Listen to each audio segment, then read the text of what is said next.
Namun, tidak tertutup kemungkinan akan terjadi tantangan di tengah jalan, misalnya ketersediaan vaksin. Ada beberapa daerah yang terlambat menerima vaksin untuk menyuntikan dosis kedua.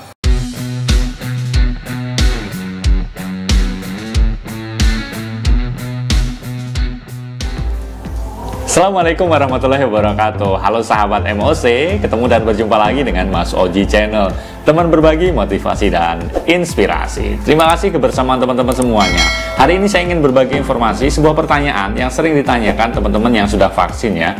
Vaksin dosis pertama, kemudian vaksin dosis kedua mengalami keterlambatan, terlambat dari interval yang sudah ada. Sinovac itu biasanya 28 hari sejak dosis pertama baru disuntikan dosis kedua. Nah, bagaimana kalau kemudian terlambat? Nah, ada yang bertanya seperti itu. Mungkin teman-teman yang sudah vaksin, dosis keduanya terlambat karena ketersediaan atau mungkin ada kendala yang lain. Bahaya atau tidak? Nah, kita mencari informasi dan kita sajikan sebuah informasi untuk teman-teman semuanya. Simak informasi yang berikut ini. Sahabat MOC, dalam beberapa waktu terakhir, pemerintah Indonesia terus meningkatkan program vaksinasi nasional. Tujuannya tidak lain agar Indonesia bisa segera mencapai kekebalan komunal atau herd immunity untuk menghadapi pandemi COVID-19.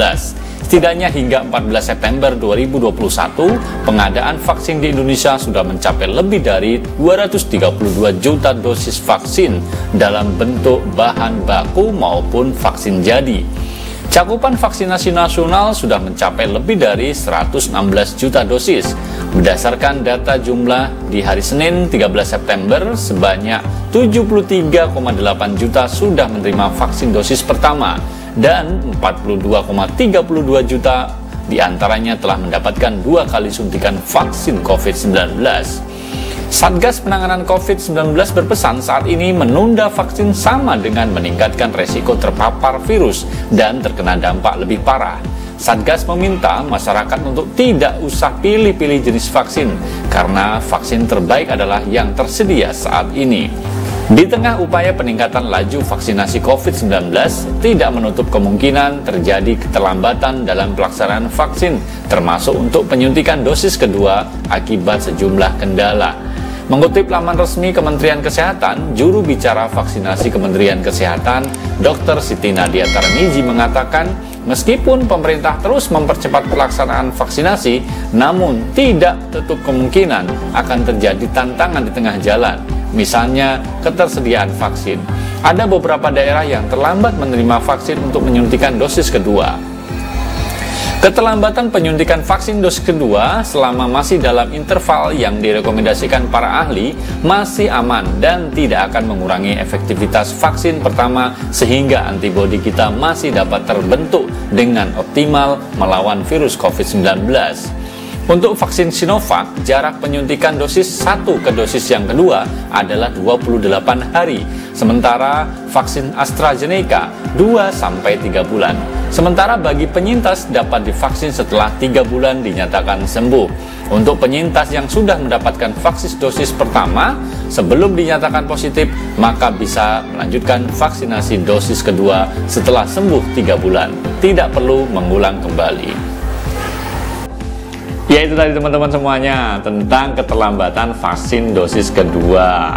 Pada prinsipnya tidak berbahaya ya selama masih dalam interval. Kemudian juga pastinya teman-teman sudah bisa menghitung bagaimana nanti vaksin dosis kedua diberikan gitu ya. Dan sampai dengan hari ini banyak sekali warga masyarakat yang sudah divaksin ya. Dari catatan pemerintah setiap hari terjadi progres peningkatan vaksin. Kita berharap memang sesuai dengan target 70% di akhir tahun ini, kata Pak Presiden. 70% semua warga sudah divaksin. Meskipun teman-teman ada yang memilih untuk belum divaksin, belum mau divaksin. Kenapa? Mungkin masih menunggu jenis vaksin yang lain gitu ya. Kita masih menunggu-nunggu vaksin yang mungkin dikehendaki banyak orang, vaksin Nusantara atau vaksin merah putih yang mungkin tahun depan baru bisa direalisasikan. Nah, apapun itu teman-teman semuanya tetap jaga kondisi, jaga kesehatan, ingat bahwa pandemi ini belum selesai.